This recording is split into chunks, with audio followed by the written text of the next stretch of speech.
Сальсабиль доставила вашу помощь сиротам и детям из бедных семей в секторе Газа. Люди в Палестине десятки лет живут в изоляции и терпят многие лишения.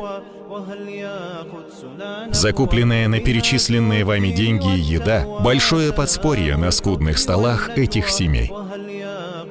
В состав подготовленных нашими партнерами корзин вошли основные продукты питания жителей региона. Всего была оказана помощь более 150 семей.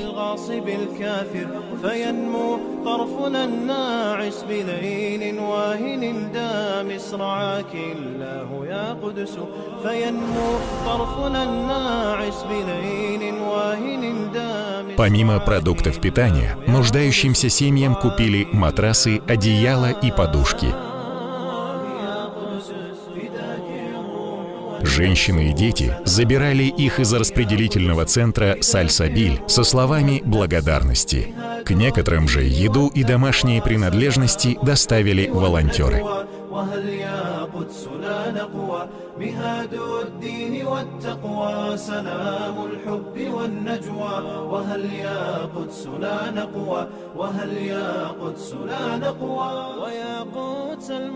نشكر جمعية سلسبيل الخيرية من فرنسا على هذا المشروع اللي قدموا لنا إياه من طرد غذائي وفراش، وإحنا في أمس الحاجة فيه بقطاع غزة، وبارك الله فيهم وجزاهم الله خير. يطوف في مآقينا ولا يحتاجنا لهب، رعاك الله يا قدس، رعاك الله. Посмотрите, в каких стесненных условиях проживают люди. Они лишены кормильцев и каждый день борются и за выживание, и, находясь в оккупации, за место под солнцем.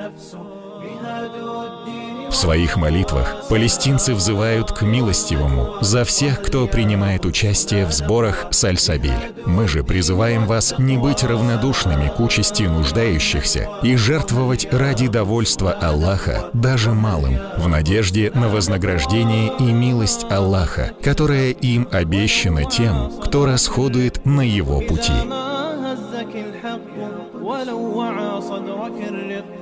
فلا تأسي لما ولى ولا يرهبك ما حل، رعاك الله يا قدس. فلا تأسي لما ولى ولا يرهبك ما حل. Список проектов Ассоциации Сальсабиль вы найдете на нашем сайте. Мы создали для вас легкие условия приближения к Аллаху путем милостыни. Так сделайте же шаг к тому, кто обещает бежать навстречу обратившемуся к себе. مهاد الدين والتقوى، سلام الحب والنجوى. وهل يا قدس لا نقوى، وهل يا قدس لا نقوى. ومنا الثائر الرجل ومنا الظافر البطل.